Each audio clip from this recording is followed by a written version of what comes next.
Got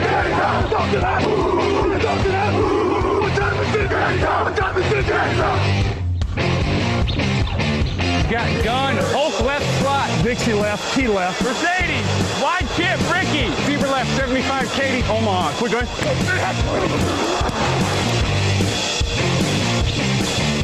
Last play of the game. Who's going to win it? Luck rolling out to the right. Dumps it up to Donnie Avery. Good! Goal line! Touchdown! Touchdown! Touchdown! Touchdown! Hello, bonjour et bienvenue à tous dans l'épisode numéro 395 du podcast Jeune Actuel Amateur. Très heureux de vous retrouver pour une nouvelle preview, la dernière preview de la saison régulière NFL 2020. À mes côtés, Grégory Richard, bonjour. Salut Alain et bonjour à tous. C'est la dernière ligne droite donc pour la course au play-off, la vraie dernière ligne droite. Je sais qu'on l'a plus ou moins dit avec des diverses variations ces dernières semaines. C'est la dernière ligne droite, on y est presque là. Bon, il ne reste plus qu'un match. C'est aussi la dernière ligne droite avant les vacances pour plus de la moitié de la NFL. On va parler de l'intersaison qui s'annonce pour les équipes de fond de tableau. Direction ensuite l'affiche de la semaine entre les Rams et les Cardinals. Et puis on vous donnera évidemment tous les pronostics de la semaine 17 avant de terminer avec vos questions. C'est parti pour une nouvelle émission. Hey, Kurt Warner here. Hi to everybody at the Touchdown Podcast.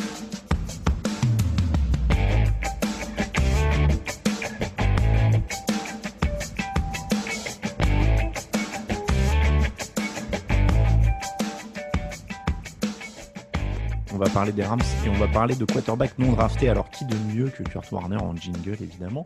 Ce sera juste après notre sujet de la semaine consacré à l'intersaison, Grégory. On va parler de 18 équipes qui vont être en vacances lundi, des coachs virés, des quarterbacks qui vont changer. On s'est dit qu'on allait dire au revoir à ces équipes avant d'aller en play-off. Il y en a déjà 14 qui sont mathématiquement éliminés.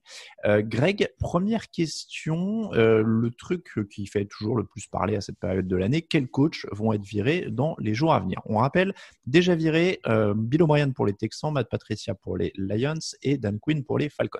Qui sont les prochains? Y en a-t-il d'ailleurs? Peut-être pas, peut-être. Bon, il y en a, on sait. Écoute, il y en a 3 qui ont sauté. Je pense qu'il y en a 3 qui sont à peu près tout désignés. Un du côté de New York où malgré le léger soubresaut de ces dernières semaines, son destin me paraît plus que scellé. En l'occurrence, donc Adam Gase du côté des Jets. Je pense qu'on peut dire sans trop s'avancer également que Doug Marrone jouera son dernier match à la tête des Jaguars. Maintenant qu'ils ont assuré le premier choix de la draft, ce qui était peut-être le projet également de la part des Jaguars, en tout cas du propriétaire en amont. Le troisième, c'est le point d'interrogation un peu moins marqué, mais Anthony Lynn chez les Chargers. Je pense qu'il y a quand même des éléments qui ont démontré que le costume semblait peut-être encore un peu trop grand pour lui. Donc, c'est peut-être ce qui va amener les Chargers éventuellement, quel que soit le résultat, parce qu'en l'occurrence, ils ont malgré tout une chance de s'imposer chez les Chiefs et d'améliorer un peu leur fiche. Mais il y a peut-être également la possibilité de voir quitter Los Angeles ce dimanche. Oui, j'avais le même trio que toi, c'est-à-dire que Gase et Marrone, assez sûr, Anthony Lynn. Part si les dirigeants sont vraiment convaincus. C'est toujours un peu difficile à sonder de ce côté-là parce qu'ils n'ont pas toujours été très lisibles, les dirigeants des Chargers ces dernières années. Donc, à part s'ils sont vraiment convaincus qu'il faudrait lui laisser une dernière chance, mais ça semble aberrant vu de l'extérieur, vu les erreurs qu'il y a eu cette année, vu les problèmes sur les équipes spéciales, vu les problèmes de management des matchs. Donc voilà, ce trio-là, ça paraît clairement être le trio principal qu'on pourrait voir sauter dès lundi, voire dimanche soir d'ailleurs. On en parlait avant l'émission, on disait que ça allait de plus en plus vite. Donc derrière ces trois-là, il y a pas mal de questions. Ouais. Est-ce qu'il y a vraiment des mecs menacés? J'ai l'impression que c'est assez diffus. J'ai pas l'impression qu'en dehors de ces trois-là, finalement, il y ait vraiment un gros candidat. Est-ce que tu vois quelqu'un qui pourrait vraiment partir? Vic Fangio serait apparemment maintenu. C'est les dernières rumeurs dans les médias américains. Oui, je pense, ouais. Donc derrière, il reste quoi? Zach Taylor, mais ça paraît tôt. Ouais, Zach Taylor, je pense qu'on va lui laisser le bénéfice du doute, même si on connaît mon amour pour ce coach. Je pense qu'on va lui laisser encore un an le temps d'attendre le retour de blessure de Joe Burrow. Non, pour moi, celui qui est peut-être juste derrière, c'est Doug Peterson à Philadelphie, qui, je pense, peut encore jouir un tant soit peu de son crédit du Super Bowl. Mais c'est vrai qu'il y a eu tellement de… ça n'a jamais été une équipe régulière ces 3 dernières années, les Eagles, quoi. Ça a souvent été une équipe, on l'a dit, avec beaucoup d'orgueil, etc. Et ça, bon, c'est à mettre au crédit d'un head coach malgré tout.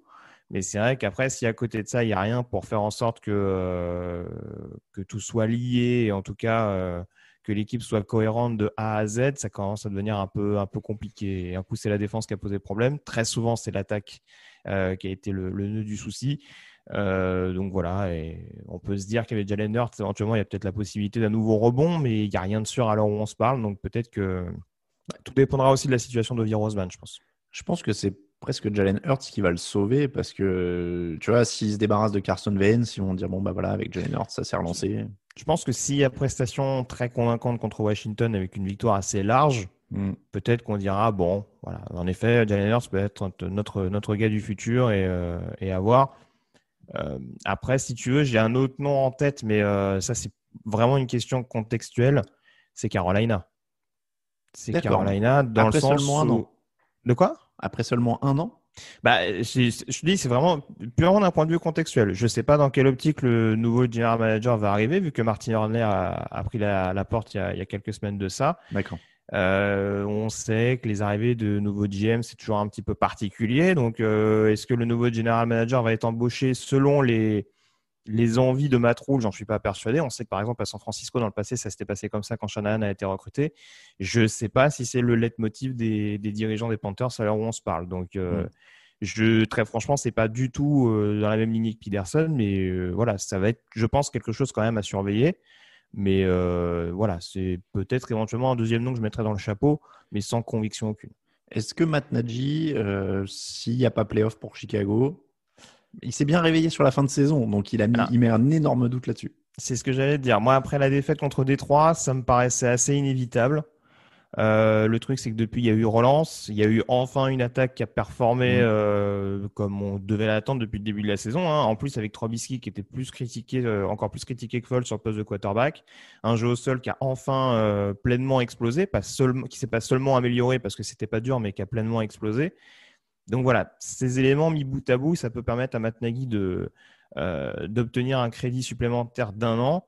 Mais là encore, c'est pareil, tout dépend du contexte. C'est sûr que s'ils prennent une valse contre Green Bay ce week-end dans un match crucial, peut-être que ça va redistribuer les cartes au niveau des dirigeants des Bears. Moi, je pense que tu gardes Nagy et tu testes avec un autre quarterback si tu arrives à en trouver un.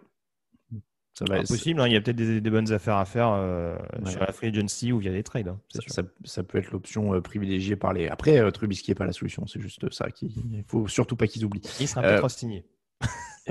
Ça, c'est la mauvaise nouvelle. À pas cher pour être remplaçant, j'espère.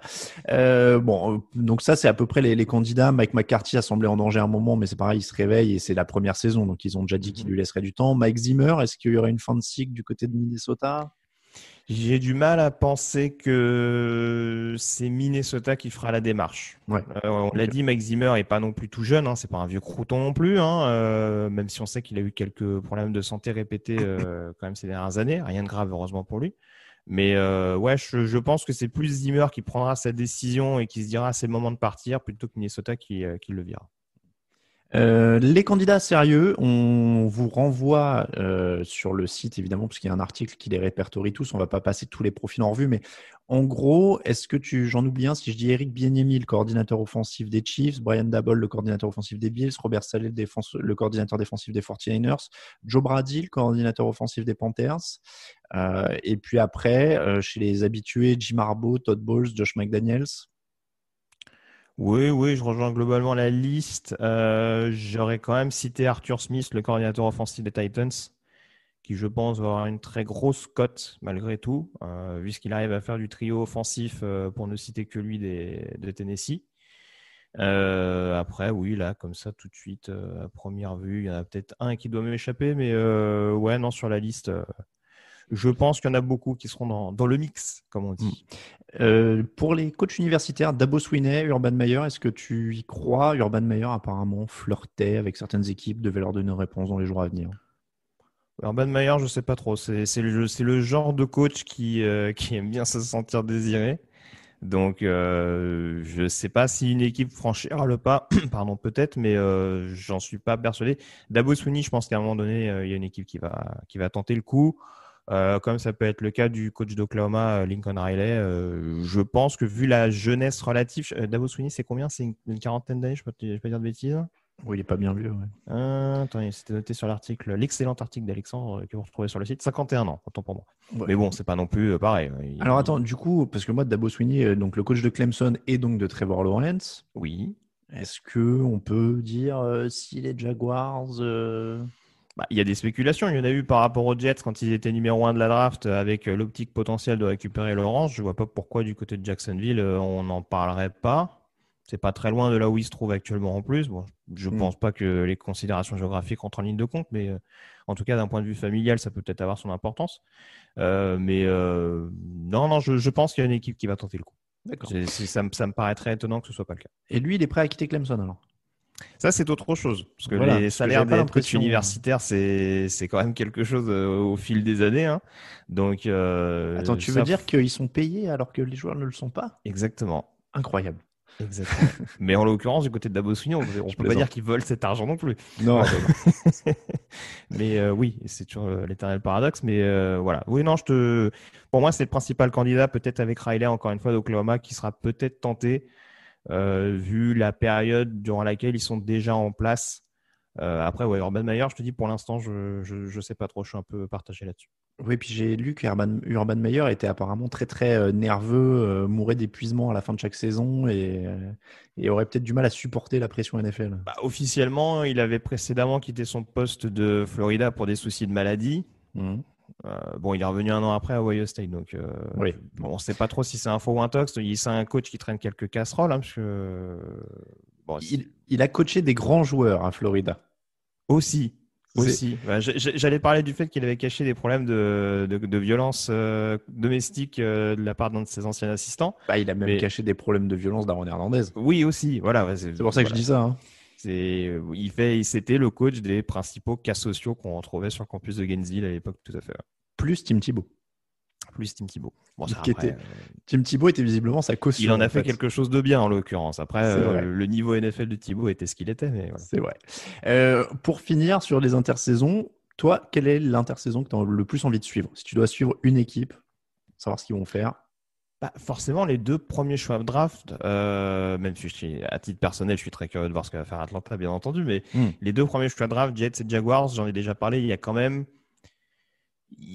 une projection assez intéressante dans le sens où le nouveau general manager, plus pour Jacksonville, parce que celui des Jets est déjà en place, mais en tout cas, il y a vraiment les coups des franges pour faire quelque chose de vaste. On sait que tout peut être redistribué en un an en NFL, encore plus quand tu as beaucoup de salary cap et des choix de draft intéressants. Si on prend le cas des Jaguars et des Jets, ils ont tous les deux choix de premier tour. Ils ont tous les deux la possibilité de drafter au tout début de la draft. Et encore une fois, ils ont une manne financière qui pourrait leur permettre de vraiment bouleverser la hiérarchie plus ou moins établie depuis quelques années au sein de la NFL. Donc, c'est vraiment des projets assez intéressants. Après, c'est sûr qu'il y en a beaucoup qui diront, s'il y a changement de coaching staff chez les Chargers, le fait de construire autour de Justin Herbert avec des fondations qui ne sont pas si répugnantes que ça a quand même de quoi faire saliver. Donc, c'est sûr qu'en priorité, Jets et Jaguars, peut-être derrière Los Angeles. Moi, je vais dire Jaguars aussi, au sens où on parle beaucoup de Trevor Lawrence, mais ils ont deux choix du premier tour, deux choix du second, beaucoup d'argent à dépenser. C'est typiquement, tu sais, c'est une partie Madden en mode franchise. Il y a un truc un peu fantasmagorique, fantasmatique, je sais pas comment on dit. Mais voilà, c'est vraiment le projet. Là, tu as l'impression qu'ils peuvent tout faire, quoi. Donc, c'est hyper intéressant. Je donne quelques autres grandes intrigues quand même. On en reparlera sur le site dans les semaines à venir. Les Eagles, c'est leur poste de quarterback. Les Patriots, c'est leur poste de quarterback. Les Jets, tu l'as dit, comment ils reconstruisent. Les Raiders, c'est leur défense. Il y a pas mal de choses qui peuvent se passer, j'en oublie évidemment, mais on en parlera encore une fois. Il y a des projets là qui sont en train de se développer dans la rédaction, justement ce matin, sur des articles sur le constat d'échec de certaines équipes et puis les moyens d'en sortir. Et puis, on retrouverait probablement encore les War Rooms comme l'an dernier avec le bilan de ce qui arrive pendant l'intersaison. L'intersaison, donc, à suivre aussi avec l'émission Draft, j'en profite parce que il y aura des mocks par équipe qui vont arriver dans certaines émissions maintenant qu'on connaît les choix qu'on connaîtra après dimanche définitivement l'ordre du début de la draft. On parlera évidemment des changements de coach dans les émissions probablement dès mardi prochain. Donc voilà, il va se passer beaucoup de choses. La saison NFL, c'est quasiment maintenant 12 mois par an et on parlera de toutes les équipes évidemment en continu. Nous, on passe à l'affiche de la semaine.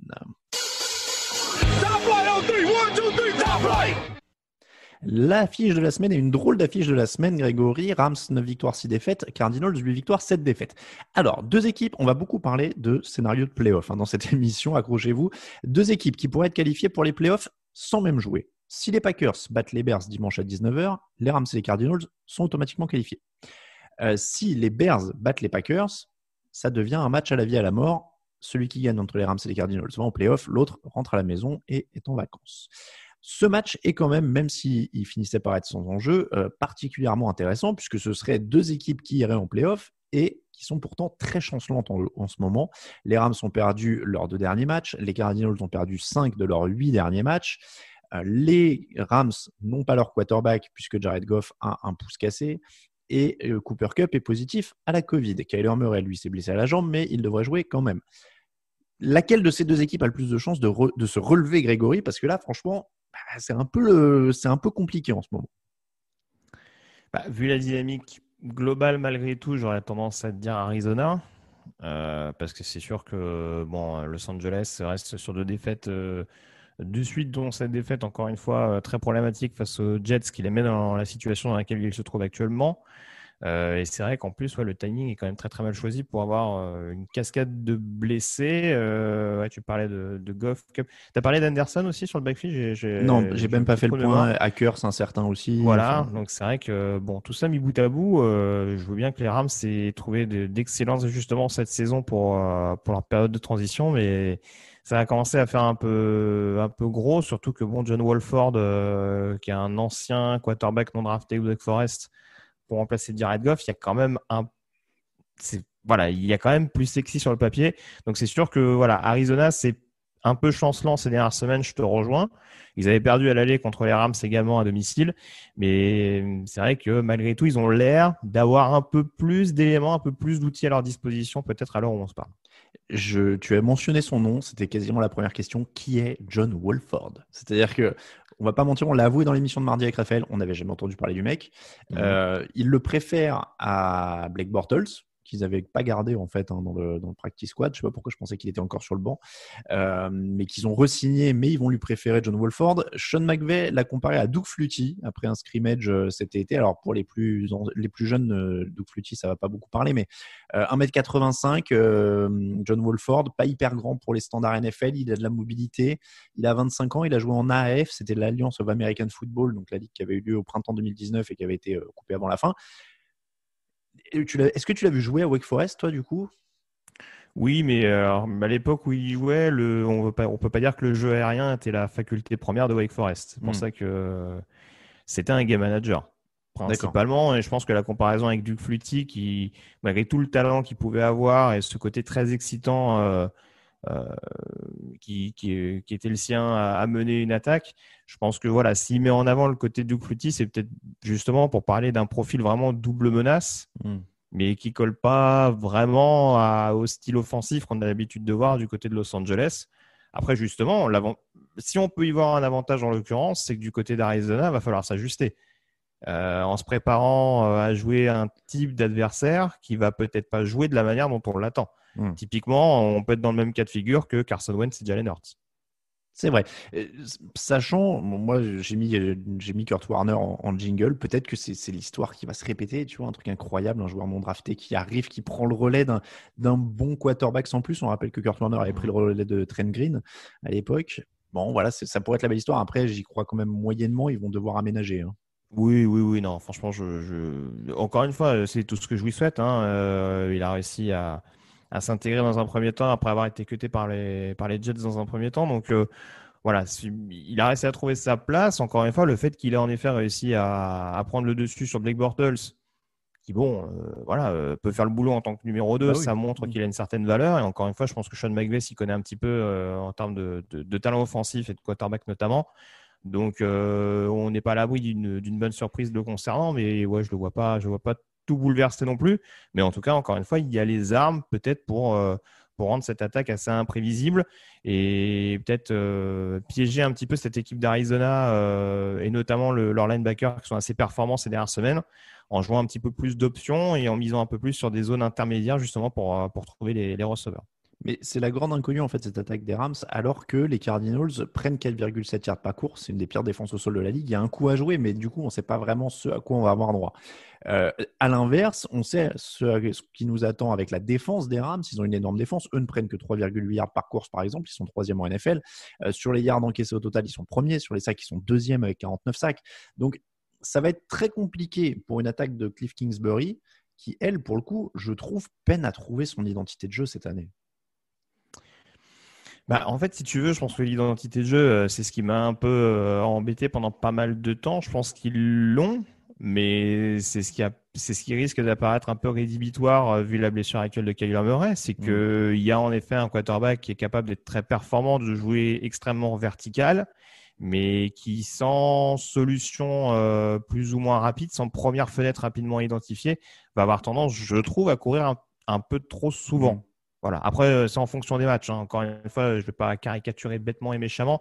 Voilà, c'est pas le cas sur toutes les rencontres qu'il a jouées cette saison, mais c'est vrai que j'ai quand même noté ce défaut quand même 2-3 fois. Et en l'occurrence, c'est vrai que là, sur un match où il est blessé à la jambe, c'est sûr qu'en termes de mobilité, je vois pas comment ça pourrait ne pas pâtir sur son jeu, à moins qu'il se remette vraiment plus rapidement que prévu, ce que je lui souhaite. Mais c'est sûr que, tu vois, typiquement, en amont de ce match, si on avait simplement parlé des blessés du côté des Rams, je t'aurais dit Arizona est largement favori. Ça a quand même tendance à niveler un peu les écarts, je trouve. Le fait que il y ait ces pépins physiques de Kyler Murray et qu'en plus, son receveur numéro 1 se retrouve face à son adversaire préféré, parce qu'on sait que voilà, niveau duel animé entre receveur et cornerback, Hopkins, Ramsey, ça se place là. Donc voilà, Hopkins n'avait pas fait une mauvaise prestation à l'aller, mais il y avait eu du répondant en face. Et là, sur un match aussi crucial que ça, où en plus la défense des Rams va quand même avoir une responsabilité amplifiée de par les nombreuses absences qu'il y a en attaque, ça peut vraiment nous donner un duel assez excitant. Et c'est là-dessus où le duo Murray-Hopkins, c'est là où on va voir vraiment le rôle prépondérant qu'il doit avoir sur cette saison 2020. Est-ce que, c'est une question un peu plus générale, mais est-ce que Kyler Murray fait une bonne deuxième saison? Parce que j'ai l'impression qu'il y a beaucoup de gens qui sont tombés sur Baker Mayfield, régression, etc. Kyler Murray, c'est 20 touchdowns, 12 interceptions l'an dernier. C'est 26-12 cette année. Ouais, c'est mieux. Oui, non, il est meilleur que la première saison, à mon sens. Ce serait compliqué de dire le contraire. Après, on pourra toujours trouver des circonstances atténuantes. On pourra toujours dire oui, mais c'est sûr, on lui a fait venir un des top receveurs de la ligue, etc. Maintenant, il faut réussir à performer. Je le répète, c'est vrai que Kingsbury, j'ai un petit peu de mal. Mais j'ai plus tendance à, même si je pense que l'un a besoin de l'autre à l'instant où on se parle, je pense que Kyler Murray, ça peut à terme devenir, il peut progresser dans le domaine aérien comme un Russell Wilson. Ça peut être un joueur vraiment qui use beaucoup du jeu à la course dans un premier temps, mais qui va finir vraiment par être hyper méthodique. Donc je pense que à cet instant-là de leur carrière, l'un a besoin de l'autre.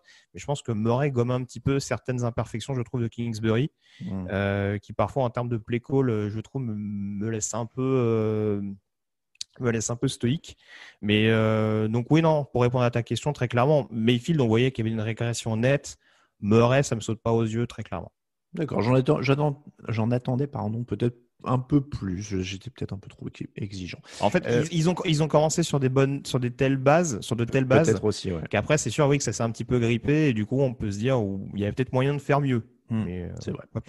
Donc, on l'a dit, au moins une de ces équipes sera en play-off avec beaucoup d'interrogations. Là, la rencontre est très difficilement lisible puisqu'on a un Kyler Murray un peu diminué face à une très bonne défense. On a une attaque des Rams diminuée face à une défense un peu moins bonne. Qui tu pronostiques sur ce match, Grégory? Bah écoute, alors, je n'ai pas l'habitude de le faire. Si tu me permets, je vais lancer la pièce. Ok, donc Grégory a littéralement une pièce dans la main. Voilà, vous l'avez entendu. Voilà, donc je jouerai Cardinals. Les Cardinals. Très bien, je prends les Cardinals également. De toute façon, on passe au pronostic. It's time, baby! Make it special tonight! Make tonight special! It's our night, and it's our division. It's our time to go win it. We're gonna start fast and finish strong. Yes, sir! Here we go, work on three. 1, 2, 3, work!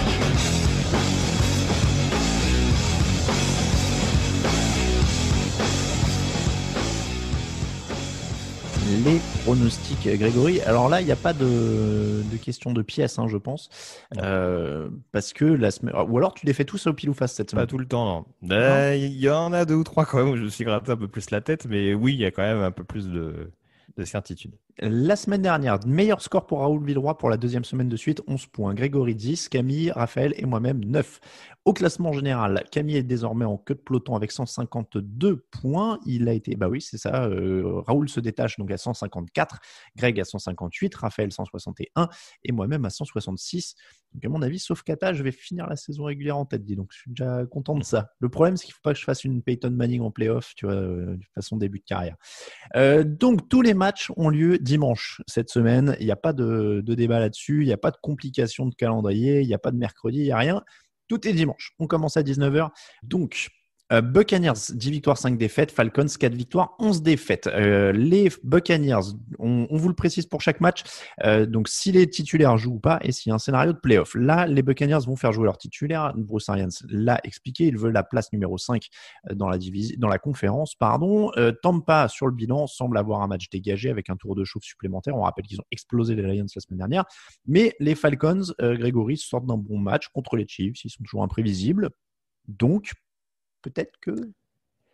Ouais, bah après, oui, c'est sûr que c'était pas avec le même QB l'année dernière, mais ils avaient gagné à Tampa en dernière semaine de saison régulière. Je suis pas sûr qu'ils arriveront à reproduire 2 fois de suite une performance du niveau qu'ils ont affiché le week-end dernier, ne serait-ce que défensivement. Même si c'est pareil, au match aller, ça avait été quand même assez accroché jusqu'au bout avant la victoire de Tampa. Bon, à titre personnel, je me dis franchement, une victoire, ça ne servirait pas à grand-chose pour les Falcons, donc j'irai vers Tampa. Mais ouais, comme tu le dis, c'est vrai qu'il y a beaucoup de matchs cette année. Il y a beaucoup de matchs en fin de saison où on voit qu'il y a quelques pièges sur lesquels les favoris tombent les 2 pieds joints. Donc je ne serais pas étonné, mais ouais, Bucks de mon côté. Bucks de mon côté, pardon. Buccaneers également. Giants 5 victoires, 10 défaites. Cowboys 6 victoires, 9 défaites. Les Giants ont encore une chance. Les Cowboys aussi. S'ils gagnent et que Washington perd, ils sont en play-off. Donc voilà, le vainqueur de ce match, si Washington perd, ira en play-off. Force contre force avec les Giants en défense contre les Cowboys en attaque. Match plutôt indécis, surtout que c'est des équipes qui sont quand même assez rock'n'roll au niveau des ballons perdus. Les Cowboys en ont perdu 25 cette année. Donc très imprévisible. J'ai du mal. Daniel Jones est toujours diminué, donc il va jouer plus ou moins de la poche. Ouais, bah tu vois, typiquement, je te parlais de 2-3 matchs où j'étais plus indécis. Forcément, celui-là en fait partie. Et c'est compliqué parce que Dallas, en effet, marque beaucoup de points ces dernières semaines, donc est capable éventuellement de poursuivre sur sa bonne série. Mais les Giants ne prennent pas non plus des wagons de yards et des wagons de points de ces dernières semaines. Ils ont pris combien? 25, 27 points contre Baltimore, qui ont marqué une quarantaine ces dernières semaines. Alors c'est sûr que bon, ça reste... le match a été plié assez vite malgré tout, mais c'est sûr que l'attaque est quand même extrêmement décevante du côté de New York. Je pense quand même que la défense et le backfield a moyen éventuellement de poser des problèmes à cette attaque de Dallas. Mais il va falloir que ce soit complet. Et c'est une saison pour Dallas où il y a eu énormément d'émotions, où ils ont été au fond du trou, ils reviennent. Et je sens tellement le dernier match crève-cœur où, au moment où on pense qu'ils vont avoir la qualif, ça va se casser les dents sur la fin, sur un énième turnover. J'irais sur les Giants, mais voilà, ce serait pas illogique en tout cas que Dallas s'impose vu ce qu'ils montrent ces dernières semaines. Ouais, moi je dis Dallas, mais c'est pareil, c'est un peu à pile ou face. On ne sait jamais avec ces équipes-là. Dallas est capable de s'écrouler. Je vais dire Dallas quand même. Chicago Bears, 8 victoires, 7 défaites. Buccaneers, 12 victoires, 3 défaites. Si les Bears gagnent, ils sont en play-off. Mais ça semble quand même très compliqué quand tu as un duel Aaron Rodgers au sommet contre Mitchell Trubisky. Oui, après, comme on l'a dit tout à l'heure, il y a un jeu au sol qui est retrouvé du côté de Chicago. S'il y a bien un secteur où tu peux éventuellement essayer de piéger la défense de Green Bay, c'est dans cette optique-là. Donc, bon, Trubisky, sans lui en faire énormément face à une équipe de Green Bay qui, certes, je pense, va quand même essayer d'assurer la première place de la conférence, mais qui est pas non plus toujours... Enfin, qui va peut-être pas être motivé de bout en bout, ce qui sera le cas de Chicago. Bon, hein, c'est un match un peu compliqué. Je vois Green Bay s'imposer parce que sur l'ensemble de la saison, ils me paraissent un peu au-dessus. Il y a quand même voilà, quelques sursauts, on va dire, du côté de cette équipe des Bears qui a montré qu'elle était pas morte après la défaite justement contre Détroit. Après, est-ce qu'il y a vraiment un niveau tel que c'est une équipe qui peut prétendre à jouer les playoffs? Je suis pas sûr. Donc voilà, je les vois quand même s'incliner à domicile contre les Packers. Juste pour info, depuis 2008, les Bears ont gagné 5 fois contre les Packers, sachant que c'est des équipes qui se jouent 2 fois par an. Hein. Donc, les 3 derniers étaient pour Green Bay. Je vous fais même pas le total. Je crois qu'ils ont dû en prendre un sur les 10 ou 12 derniers. Donc, je vais prendre Green Bay aussi quand même. Ils sont très très forts en ce moment. Ils sont complets. Patriots, 6 victoires, 9 défaites. Jets, 2 victoires, 13 défaites. Les Jets semblent être sur une meilleure dynamique que les Patriots, non? Qui l'eût cru? Ce serait fou que les Patriots bouclent la saison sur une défaite contre les Jets. Bah, ouais. Bah après, ils ont failli perdre en match aller. Hein. Faut pas l'oublier. Bah, leur victoire en Monday Night. Bon, il y a eu pas mal de cadeaux faits, notamment par la défense des Jets sur la dernière série. Donc, non, c'est sûr que je vais jouer Patriots parce que ça reste quand même plus complet en l'occurrence. Mais ouais. Clairement, la dynamique est pas bonne. Ils sortent d'une petite fessée à la maison contre Buffalo, alors que je les sentais justement capables de montrer une certaine force de réaction. Donc là, à mon avis, ouais, on est peut-être déjà passé la saison prochaine du côté de New England. Et, voilà. Après, il n'y a pas plus d'enjeu que ça, parce que même si les Jets gagnent, ils ne descendront pas dans la draft. Donc, Patriots quand même. On pourrait arguer que les Jets ont le meilleur quarterback et les meilleurs receveurs. Alors, quarterback, sans doute. Surtout que c'était Newton ou Stidham qui joue sur ce match-là? C'est encore Newton? Belichick ne veut pas le dire. Ah. Ouais, bon, de toute façon, après, vu ce qu'on voit de Newton ces dernières semaines, je ne vais pas me répéter là-dessus, mais oui, quarterback, oui. Receveur, ouais, si tu veux. Après, bon, si les receveurs des Jets. Rien que Jamison Crowder est supérieur à tout ce qu'il y a à New England actuellement. Oh c'est dans la musique. Bah quoi? Tu préfères Jacoby Myers? Il y a un bon Jacoby Myers, oui, bah voilà. Écoute, Enkilari montre des choses un peu plus intéressantes que ce qu'il a montré fut un temps. Ouais. Bon voilà, après c'est peut-être du même niveau, mais bon, je donne pas l'avantage plus sa ligne qu'à l'autre des deux escouades. Hein. Franchement. Bon, très bien. Patriots pour moi aussi. Lions 5 victoires, 10 défaites. Vikings 6 victoires, 9 défaites. Pas d'enjeu. Matt Stafford incertain. Je vais prendre les Vikings. Eh ben, je les aurais pris si Dalvin Cook avait joué ce match. Ah oui, c'est vrai. Forfait pour cause de deuil de son père. Exactement, ouais. Donc, j'avoue que sans trop vouloir caricaturer l'attaque de Minnesota et sans trop vouloir valoriser l'excellente défense de Détroit, je pense qu'il y a moyen éventuellement que Détroit arrive.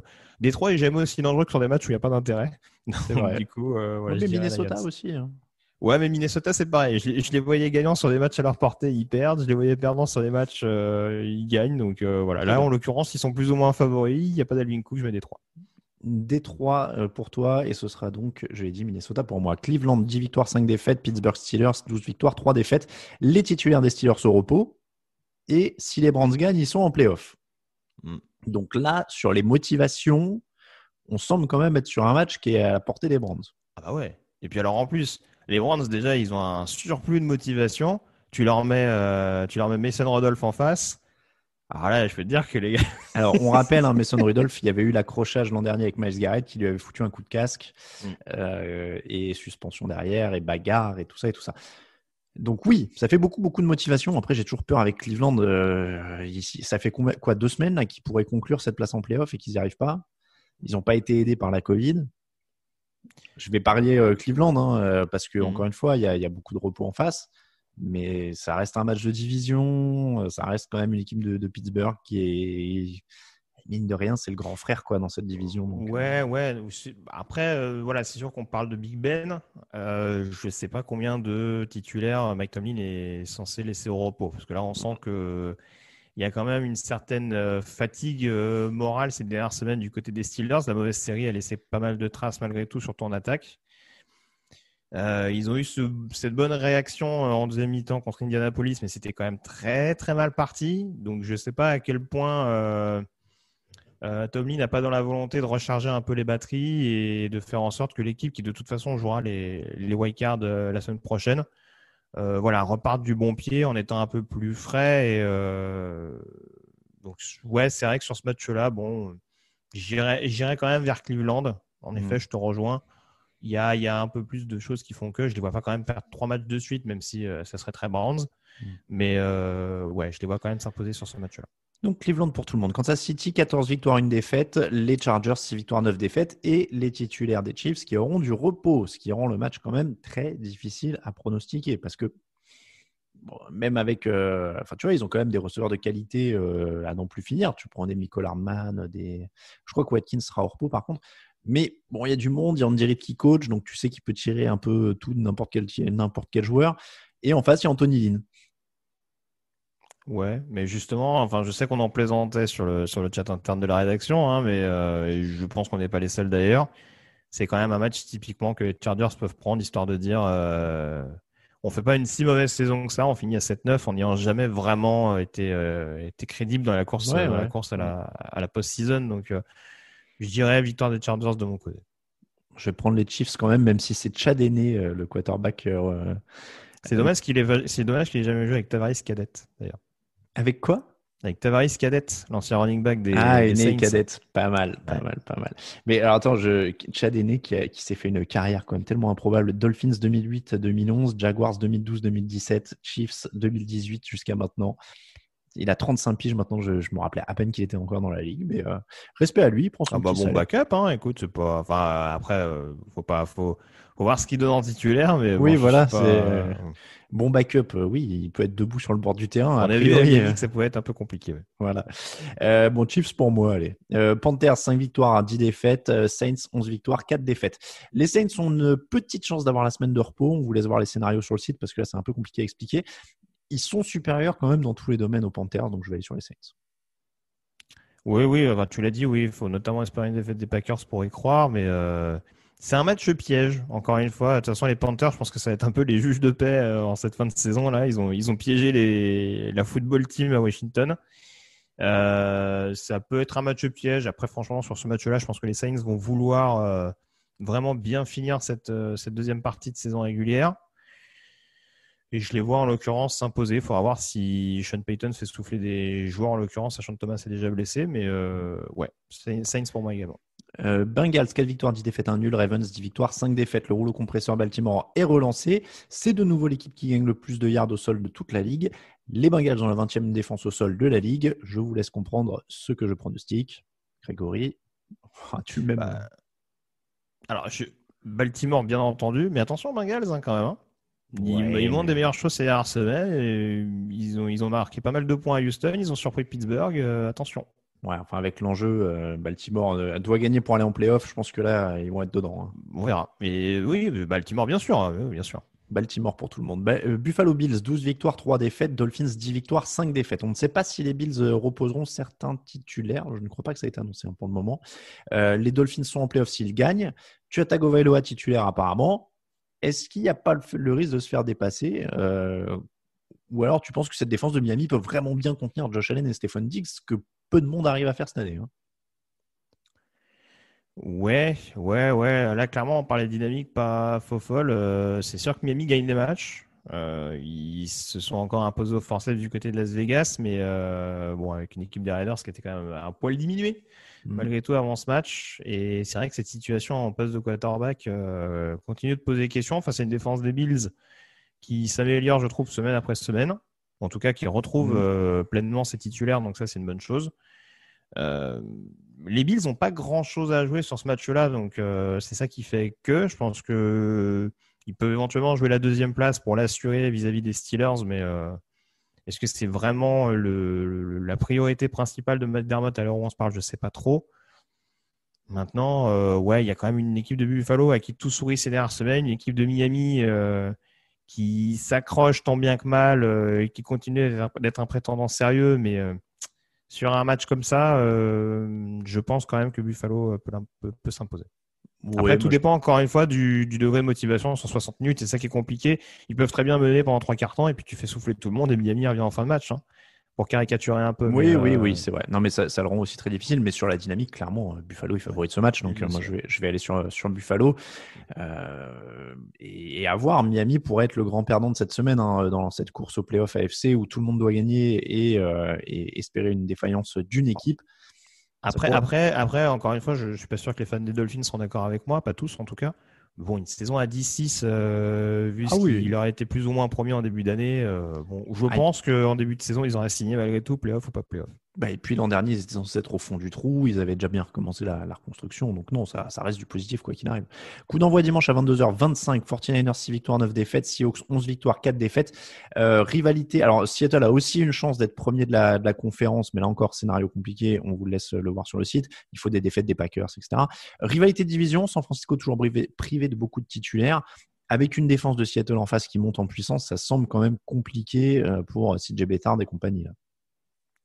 Oui, je pense cette défense des Seahawks a l'air quand même capable de freiner un tant soit peu l'offense des Niners, qui a l'air quand même d'être un peu le dernier élément vraiment capable de faire survivre les Niners cette année. Bon, même s'ils ont cassé que 12 points à Arizona, donc tout est relatif, mais en tout cas, il y a quand même ce petit sursaut avec notamment le gros match de Jeff Wilson la semaine dernière.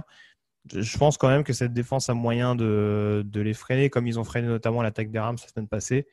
Et ça peut permettre notamment à Seattle de s'imposer du côté de Glendale, toujours, si je ne me trompe pas. Oui. Donc, Seattle pour moi. Seattle également. Rams, Cardinals. On a tous les deux dit les Cardinals. Enfin, moi, j'ai dit les Cardinals et la pièce de Greg a dit les Cardinals. Colts, 10 victoires, 5 défaites. Jaguars, 1 victoire, 14 défaites. Les Colts doivent gagner et espérer une défaite des Ravens, Browns, Dolphins ou Titans. On l'a dit, c'est une course où ils sont tous à égalité en AFC. Les Colts sont derniers sur les tiebreakers, les partages d'égalité. Et donc, ils doivent espérer que ça tombe au-dessus. On l'a dit, les Ravens, les Browns ont plutôt des bonnes chances dans leur match. Les Dolphins, un peu moins. Les Titans, on le verra, ont aussi des bonnes chances. Les Colts, eux, en théorie, c'est une formalité. Alors, il n'y a pas de formalité en NFL, mais ce match contre les Jaguars, il est largement à leur portée. Même en perdant Anthony Castonzo, quand même, leur left tackle, il faut le préciser pour la saison. Normalement, celui-là, il doit passer. Donc, moi, je prends les Colts.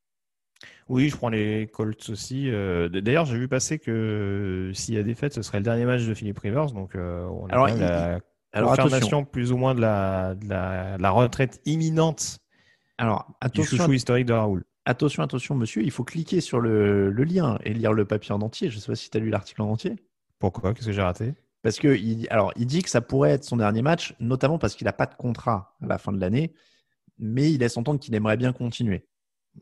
Voilà, il dit que si ça se goupille pas bien. Après, voilà, il a dit comme ça, mais d'accord, ok. Enfin, je sais pas, moi j'ai compris ça comme ça avec la mise en contexte du journaliste de The Athletic, qui disait qu'en gros, il a envie, mais il le reconnaît aussi que ça pourrait être le dernier si tout se goupille pas bien et que personne ne veut de lui et que voilà. Bon, après, on n'y est pas encore, il fera des annonces en temps voulu. Il doit jouer celui-là, on pronostique tous les Colts.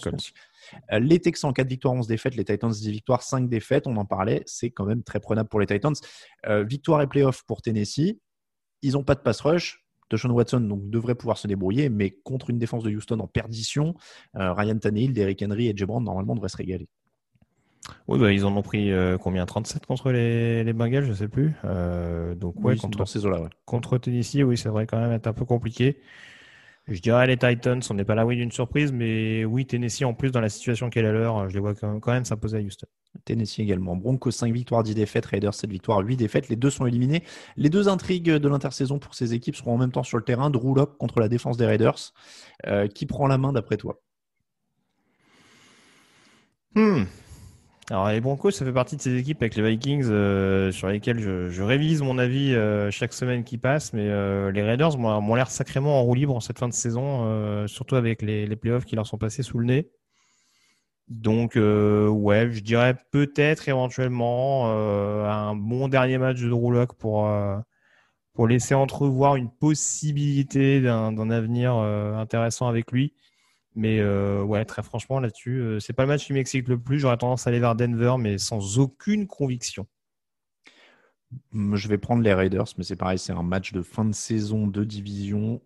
C'est clairement très très difficile à pronostiquer. Coup d'envoi dans la nuit de dimanche à lundi à 2h20. Ce sera donc le dernier match de la saison régulière. Eagles 4 victoires, 10 défaites, 1 nul. Washington 6 victoires, 9 défaites. Les Washington, je vais jamais y arriver, je vais toujours dire les Redskins.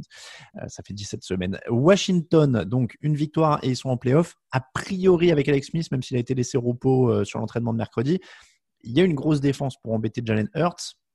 Est-ce qu'ils sont favoris? J'ai toujours peur de dire ce terme en NFC Est. C'est compliqué, hein. Franchement. Avec l'occasion de rêve qu'ils ont eu contre Carolina et la manière dont ils ont quand même été globalement dominés par les Panthers, je veux bien qu'ils aient une bonne ligne défensive, ce qui sera le cas des Eagles également. Hein. Voilà. Certes, il y a eu des défaites à Arizona et à Dallas de par l'élimination, de par le retard bien trop tardif de l'équipe. Mais franchement, en termes de pass rush, je pense que des deux côtés, on peut s'en donner à cœur joie. Donc, ouais, je sais pas, tu vois. Ce qui m'embête un peu, c'est que du côté de Washington, on est dans une logique où Alex Smith, entre guillemets, doit être le sauveur, quoi. Ouais. C'est déjà un miracle qu'il ait repris le football cette année. Et déjà, on est là à lui dire, bon, mec, faut que tu reviennes parce que sinon, avec Tyler Heinicke, on n'est pas bien, quoi. Ça me paraît un peu compliqué. Je pense quand même, je vois quand même les Eagles s'imposer pour terminer cette saison morose avec un bon résultat. Je suis pas sûr que les fans des Eagles sont d'accord avec moi, hein. Mais ouais, je vois quand même les Eagles s'imposer. Il y a eu un bon sursaut de Washington, mais je les sens quand même beaucoup trop, quoi. Je sais pas qui choisir. Je vais prendre Washington, mais sans conviction. Il y aura plus de motivation, c'est sûr. Oui, je vais prendre Washington pour ça. Les questions.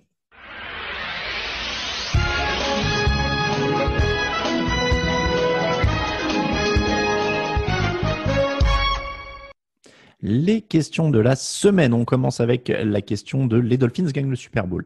Bonjour l'équipe, si vous deviez accorder un trophée de meilleure progression de l'année à un joueur de chaque conférence, quels seraient vos élus? Je pense qu'on veut nous amener sur Josh Allen. D'ailleurs, il nous mettait entre parenthèses, perso, je voterais Josh Allen et Robert Tonyan. Je t'avoue, je suis pris de court là, donc du coup, j'avais pas potassé sur les questions en amont, mais non, oui, Josh Allen, bien entendu, hein, ce serait compliqué de pas noter la grosse progression qu'il a eue cette année. Après, en essayant de balayer rapidement. Dans l'autre conférence, il y a Mitchell Trubisky. C'est une grosse progression sur la fin d'année. Après, cela dit, c'est pas une immense progression. Mais je trouve que Dalvin Cook a franchi vraiment un palier du côté de Minnesota. Il avait un impact l'année dernière du côté des Vikings, mais là, cette année, c'est vraiment devenu la star offensive de Minnesota. Et puis après, si je regarde, Kamara, c'est un peu la même logique, mais dans le sens où il a pris, je trouve, les clés de l'attaque du côté de New Orleans, avec les circonstances qui sont celles. Je trouvais que DK Metcalf passait un cap aussi sur le début de saison. Mais un peu moins sur la fin d'année. Meilleure régression pour Jared Goff. Je suis en train de parcourir le classement là un petit peu. T'es dur quand même. T'es dur. Ouais. Meilleure stagnation alors. Écoute, c'est encore une fois, on nous l'a fait remarquer sur les réseaux sociaux en disant qu'on pouvait dire que Jared Goff était nul. Je pense pas que le bon terme est nul. Encore une fois, je l'ai souvent utilisé. C'est un joueur frustrant. C'est un joueur frustrant qui va être capable de te faire une action de brio et puis 2 actions après de te faire un truc vraiment naze. Et mais plus grosse régression. Tu mets Goff avant Wentz, toi? Oui, non, non, évidemment, c'est sûr. Non, mais Goff est pas nul en effet, il est irrégulier. Oui, c'est ça son problème. Irrégulier. Mais irrégulier, régression, ouais. Enfin, même Ezekiel Elliott, je pense qu'un temps t'aurais pu mettre en régression. Hein. Ouais. Question bonus, toujours de la même personne, un avis sur la saison à 17 matchs de l'année prochaine. Pour citer Caradoc, c'est de la merde. Je sais pas, mais il y avait une histoire comme quoi il voulait jouer le 17e match à l'étranger. Non, alors pour l'instant, en tout cas, c'est pas confirmé. Justement, moi, c'est là où je trouve que c'est pourri. Alors déjà, de base, moi, j'aime bien la rareté du truc, donc 16, ça m'allait très bien. Pourquoi pas en rajouter? Je vais vous dire, je suis transparent, je vais pas cracher dessus, ça me ferait plus de boulot, ça fait augmenter les revenus du site, etc. Moi, dans les faits, mais dans ce cas-là, mais en 18, il y a une équipe qui va, parce que comme tu dis, s'ils jouent pas à l'étranger, il y en a une qui va avoir un match à domicile de moins. C'est pour ça. C'est là où je comprends pas trop. En plus, dans le contexte qui est celui, dans le contexte actuel, Ou bon, en termes de déplacement, tout ça, c'est quand même particulier. oui. Ouais, l'histoire du 17e match où tu joues sur terrain neutre ou à l'extérieur, enfin, c'est un peu bizarre. C'est un peu alambiqué encore. J'attends de voir les modalités d'application parce que c'est un peu curieux encore. C'est ça. Soit t'en ajoutes un 18e et t'as un match à domicile, un match à l'extérieur de plus. Mais 17, je comprends pas. Il va pas y avoir d'équité puisqu'il y a des équipes qui auront un match à domicile de plus, d'autres un match à l'extérieur de plus. Ou alors, comme tu dis, tout va être sur terrain neutre le 17e à chaque fois. Chaque équipe aura un match sur terrain neutre. Ça me paraît très compliqué à gérer. Et comme tu dis, d'autant plus maintenant, ils ont annulé tous les matchs à Londres cette année. Donc, est-ce que c'est le moment de vraiment prévoir ce genre de choses-là? Donc ouais, pas fan. Si on y va, autant aller à 18 tout de suite, quoi. Hein. Ça, ce serait. Question de Twix Nation. Josh Allen MVP cette saison, pour l'interrogation. Le bilan personnel de la franchise ne semble pas suffisant pour l'ajouter dans la discussion avec Mahomes et Rodgers. C'est vrai que ça revient beaucoup ces derniers jours du Josh Allen MVP.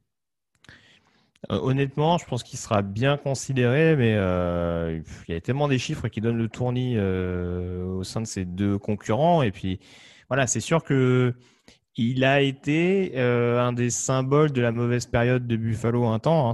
Il a été à l'image de la saison de Buffalo. C'est-à-dire que quand tout tournait très bien pour lui, ça tournait très bien pour Buffalo. Malheureusement, il y a eu ce léger creux, il me semble, au mois d'octobre, fin octobre. Ouais, il y a eu 4 matchs, grosso modo. Voilà, où il a quand même un peu plus souffert, ce qui n'a pas forcément été le cas de Mahomes et Rodgers, dont les prestations, il y a peut-être eu 1 ou 2 matchs un peu moins bons forcément dans le tas. C'est compliqué d'être régulier aussi souvent, mais ça n'a pas été aussi symptomatique dans le mauvais rendement de l'équipe globalement, quoi. Il est à 30. Vas-y. Non, j'allais dire, il est à 34 touchdowns et 9 interceptions, donc il est un peu loin des stats qui sont stratosphériques, évidemment, de Mahomes et Rodgers. Donc je pense qu'il est un peu court. Et puis, moi, j'avoue que je serais d'avis c'est une très belle progression. J'espère qu'il va confirmer, que ça va continuer, etc. Mais voilà, les deux autres ont montré un niveau quand même plus constant, donc je ne serais pas encore à le mettre dans cette discussion avec ces mecs-là. Question de Simon Cotter. Je suis désolé, j'espère que je n'écorche pas. Bonjour à tous, merci pour vos émissions. Matt Patricia peut-il rebondir comme coordinateur défensif et si oui, dans quelle équipe? Sûrement, il y a tellement d'anciens, il y a tellement d'assistants, ex-assistants de Bill Belichick dans la ligue que je pense qu'il y en a bien à un moment donné qui va lui passer un coup de fil pour lui dire si tu veux, tu peux intégrer le coaching staff. Donc, je serais tout sauf étonné en l'occurrence. Thomas Lucas, salut l'équipe. On parle souvent de virer les coachs avec un mauvais bilan. Anthony Lynn, Dan Quinn, Adam Gaze. On a l'impression que certains coachs qui ont des bilans positifs sont malgré tout un frein pour leur équipe. Selon vous, quel coach empêche son équipe d'exprimer son plein potentiel? Mike Tomlin qui patine avec son attaque, Pete Carroll qui se repose sur le talent de Russell Wilson, Bruce Arians qui appelle 90% de fade en 3e et 1, ou Kingsbury qui ne donne la balle que 2 fois par match à Hopkins. Écoute, j'ai donné mon avis en début de podcast. Kingsbury, donc pour toi. Ouais, je l'ai trouvé un peu sévère. Alors, surtout sur les 2 premiers. C'est vrai que Arians, on l'a évoqué souvent, ses problèmes de play call. Ouais, franchement, Kingsbury, je continue de penser que c'est pas la solution. Après, mais on sait jamais. Il peut y avoir des. On rappelle que c'est Marty Schottenheimer qui avait été viré par les Chargers, il me semble, au milieu des années 2000. Oui, avec un bilan de 14-2. C'est ça. Je me rappelle de ça. Ouais, remplacé par North Turner pour le succès qu'on sait. C'est vrai. Le saunier, le plaisir de jouer, le bonheur d'être ensemble dans une franchise, l'osmose qui en découle peut grandement améliorer les performances globales d'une équipe. Dans ce cas-là, ne vaut-il pas mieux garder un quarterback moyen mais avec un charisme fédérateur à la Garoppolo plutôt que de partir sur un meilleur quarterback en termes de talent pur qui risque de détruire l'ambiance positive et l'envie de bosser de l'équipe à cause d'un caractère, disons, moins fédérateur? Est-ce que vous pensez que des quarterbacks comme Goff ou Mayfield font partie de cette catégorie, entre parenthèses, moyen en talent mais rassembleur? Alors, j'avoue que je suis un peu dérouté par la question parce que je vois absolument pas à quel moment Garoppolo et Goff sont fédérateurs et charismatiques. Ouais, je t'avoue que j'ai du mal à faire un lien également entre. Je sais. C'est quoi la question globale? En gros, est-ce que tu préfères un quarterback lisse mais fédérateur ou un quarterback star un peu exubérant mais qui risque plus de s'embrouiller avec les gens? T'en connais beaucoup, toi, des QB stars qui s'embrouillent avec les gens? J'ai pas l'impression. J'en vois pas tant. Enfin, voilà, après, les exemples, parce que l'exemple qu'on va prendre, c'est en termes de caractère, par exemple, c'est un Philip Rivers, mais apparemment, il est loué en interne, donc je vois pas trop. Bah oui, non. Et puis tu vois, à la limite, ce qui me choque le plus, c'est que Goff. Oui, il y a peut-être Aaron Rodgers qui a des problèmes de caractère, éventuellement à Green Bay. Ça fait pas mal de temps qu'on en parle, mais après, il a pas l'air de mal se comporter. Et là, en l'occurrence, il a su se remettre en question après la draft de Jordan Love. Et puis, en fait, honnêtement, je pense que c'est impossible à voir de l'extérieur et à juger de l'extérieur parce qu'on ne bosse pas avec ces mecs-là. Et des mecs comme Peyton Manning, par exemple, soignent hyper bien leur image, mais il n'y a absolument rien qui dit que le mec ne devait pas être hyper exigeant et hyper difficile à bosser. Puis après, encore une fois, c'est toujours pareil. C'est bien de regarder l'image qu'a ton quarterback et la manière dont il se comporte. C'est là où tu as le rôle d'un head coach. Tu peux avoir une tête de con en quarterback. Si tu as un head coach qui sait lui parler, à un moment donné, ce sera toujours mieux que de se dire je vais forcément prendre un quarterback lisse parce que de toute façon il m'emmerdera pas et parce que il y aura pas une tête qui dépassera dans le vestiaire quoi. C'est pas ça qui te garantit. Et voilà, à un moment donné, il faut justifier ton salaire de head coach. C'est ça. Et c'est aussi cette responsabilité là. Donc le plus talentueux possible pour moi, s'il vous plaît. Daigan, à choisir quel avenir imaginez-vous pour Dwayne Haskins, en deuxième ou troisième position pour apprendre derrière un vétéran ou une retraite anticipée de Calimero, car de toute façon personne ne l'aime. J'espère pour lui qu'il ne suivra pas la même trajectoire que Josh Rosen, qui passe de practice squad en practice squad. Mais il peut être troisième quarterback dans un premier temps. Déjà, je pense que pour se relancer, de par les nombreux les nombreux altermoiements qu'il a pu montrer par moment, je pense que se battre pour un poste de backup dans un premier temps, ce serait pas mal. Et puis après forcément ça restera toujours un quarterback premier tour. C'est toujours compliqué en NFL, tout va toujours très vite, on attend toujours très rapidement de la part des joueurs. On peut pas se permettre de se dire toi tu as eu un début de carrière un peu compliqué, donc on va te laisser 4 ou 5 ans pour voir si tu arrives vraiment à pleinement progresser quoi. Donc si au bout de la pré-saison t'es pas performant, tu seras pas performant quoi. Donc c'est toujours un peu délicat, mais peut-être pour un deuxième, troisième tour. Il faut espérer qu'il tombe en effet dans un contexte où il va. Je sais que les Panthers s'étaient intéressés. Oui, apparemment, oui. Joe Brady, ça peut être pas mal, mais après, pour faire quoi ? Il part de tellement loin que de toute façon, si déjà il se fait une place sur un banc, ce sera bien. On est d'accord. Est-ce que ce dimanche sera le dernier des matchs que jouera Cam Newton en NFL ? Beaucoup de quarterbacks sont allongeants libres en fin d'année. Si Bill s'arrange pour en récupérer un, qui verriez-vous à la tête de l'attaque des Patriots l'an prochain ? On parlera beaucoup plus de ça dans l'intersaison. C'était encore une question de Degan. Je pense que Cam Newton retrouvera une chance quelque part.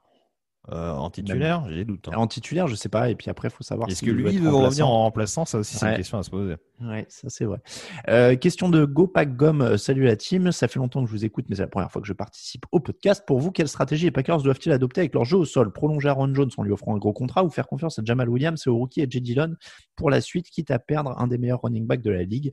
Perso, bien que j'adore Jones, je serais prêt à le laisser partir. C'est jamais bon de donner trop à un running back. Alors, je veux pas dire de bêtises, mais pour moi, J. Dillon, c'est un peu plus le profil de Jamal Williams, qui est free agent aussi, il me semble d'ailleurs. Je veux pas dire de ça aussi, c'est pareil. Je suis désolé, je viens pas toujours avec ma Bible Spotrac sous le coude. On va potasser ça pour les intersaisons. De toute façon, là, c'est oui, non, il me semble que les deux sont free agent. Donc, en termes de stratégie, si c'est bien le cas, pour moi, il faudra signer Aaron Jones et éventuellement laisser partir Jamal Williams pour voir ce que peut donner J. Dillon en deuxième lame. Oui, après ça dépend de combien il va demander aussi, quoi. C'est toujours le dilemme. Joli jump, hello la team, quiz sans tricher. Alors je vais le dire tout de suite, moi j'ai triché parce qu'il faut bien que quelqu'un sache la réponse dans le quiz. Lequel de ces 5 quarterbacks ne fait pas partie du top 5 QBR d'ESPN ? Alors QBR c'est la stat d'évaluation avancée des quarterbacks d'ESPN. Donc lequel de ces 5 quarterbacks ne fait pas partie du top 5 d'ESPN ? Alors il y en a donné 6, donc bon. Mahomes, Rodgers, Tannehill, Wilson, Josh Allen, Ryan Fitzpatrick. Quels sont, alors, je vais la reformuler. Quels sont les 5, d'après toi, dans ces 6-là, qui sont les 5 meilleurs à l'évaluation d'ESPN ? Rodgers, Mahomes, Tannehill, Wilson, Allen, Fitzpatrick. Donc, qui n'est pas dedans, c'est ça ? C'est ça. Il y en a un qui n'est pas dans le top 5. Je vais dire Wilson. C'est Wilson, ouais. Bien vu. Ryan Fitzpatrick est 5e. Je pense que c'était ça le piège de la question. Aaron Rodgers, Patrick Mahomes, Josh Allen, Ryan Tannehill, Ryan Fitzpatrick, c'est le top 5. Alors, il y a une question de Blitz qui est intéressante, mais qu'on fera peut-être à l'écrit parce qu'elle est un peu longue. C'était bilan de fin de saison oblige. Si vous devez faire votre meilleure équipe en choisissant la meilleure ligne offensive, tandem, quarterback, running back, meilleure escouade, etc. Bon, c'est un peu long. Quand même, De quoi ? Faites-nous faire des réponses brèves, quoi. Surtout que là, c'est en 9 points. Il nous demande aussi le meilleur GM, donc ça va être très très long. C'est une bonne idée de papier à faire à l'écrit. On fera peut-être l'équipe type de l'année. Salut la team, êtes-vous serein pour les Packers à l'approche des playoffs ? Qu'est-ce qui a changé depuis l'an dernier et qui pourrait leur permettre d'aller plus loin et de ne pas revivre l'humiliation face aux 49ers ? C'est une question de Baptiste. C'est jamais facile, on n'est pas dans leurs chaussures. Sur le papier, on est serein. Après, ils peuvent toujours s'écrouler sur une soirée. Moi, je reste persuadé que Matt LaFleur est forcément le facteur X de cette équipe. Parce qu'en l'occurrence, on a vu que quand ils ont lâché contre... Alors, certains me diront, c'est sûr que la défense n'a pas tenu le coup, mais encore une fois, je n'ai pas compris sa communication vis-à-vis de McPetin l'année dernière. Et bon, on a la sensation que quand tout se passe bien, ça se passe bien. Et dès qu'il y a un petit grain de sable dans la machine, j'ai la sensation qu'il peut perdre le fil assez vite. Donc, j'espère pour les fans des Packers me tromper. Mais ouais, c'est un match où vraiment, en plus dans une NFC qui va être quand même assez chargée, parce que quand il faudra croiser potentiellement les Saints ou les Seahawks, pour ne citer que, voilà, ça risque de donner quand même des passes d'armes assez intéressantes. Il faudra quand même que Matt LaFleur sorte une partition plus que solide sur l'ensemble du match. Sur les playoffs, il y a plein de bonnes questions. Je pense que celle d'Elway 75, on y reviendra dans la preview des playoffs la semaine prochaine. Mais quelle équipe capable de battre les Chiefs? On va teaser, on en parlera peut-être la semaine prochaine. En AFC, pas beaucoup. En AFC, pas beaucoup. Bon, lui, il voyait les Ravens. Hein. Je glisse ça. Tor qui nous demandait si ça vaut la peine pour les Seahawks de faire jouer les titulaires en semaine 17, sachant qu'il faudrait une défaite des Saints et des Packers pour qu'ils aient la semaine de repos en cas de victoire. Bon, là, c'est tout un débat. Faut-il se reposer, pas se reposer? C'est un peu toujours pareil. Hein. Il y a ceux qui prêchent le rythme et d'autres le repos pour les blessures. C'est dur, il n'y a pas de stats qui nous disent vraiment une réponse ferme et définitive. Je pense que sinon, toutes les équipes feraient la même chose.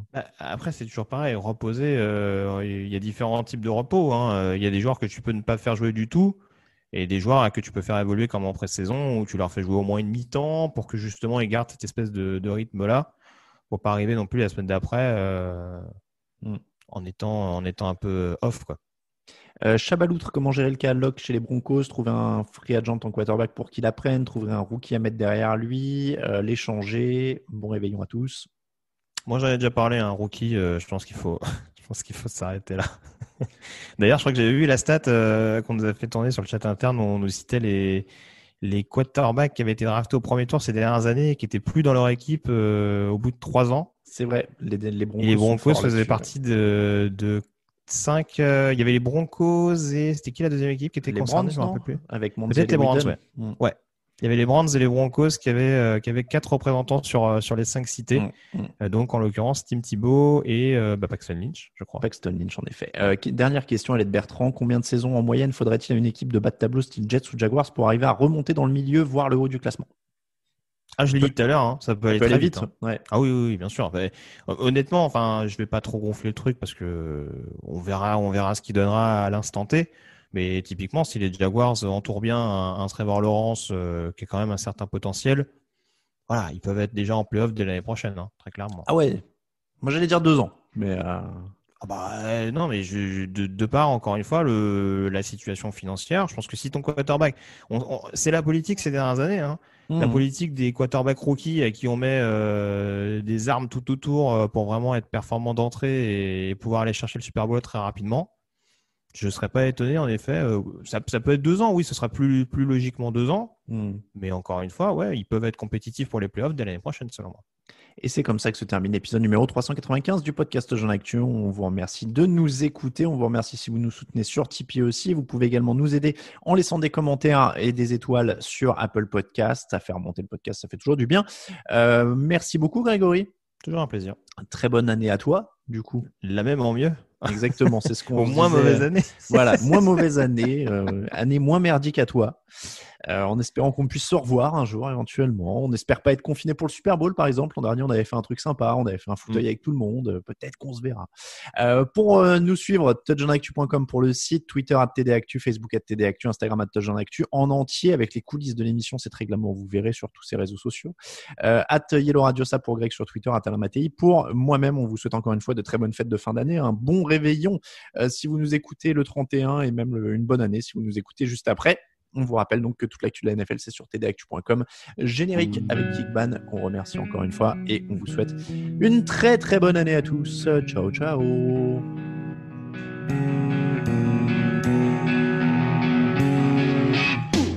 meilleures analyses, fromage et jeux de mots. Tout sur le foutu est en TDAQ. Le mardi, le jeudi, tel gâteau risotto. Les meilleures recettes en TDAQ. Fumble pour JJ Watt, Bismuth pour Marshall Lynch, Proclash Global Beckham, Tom Brady quarterback, calé sur le fauteuil, option Madame Irma, à la fin on compte les points et on finit en requin.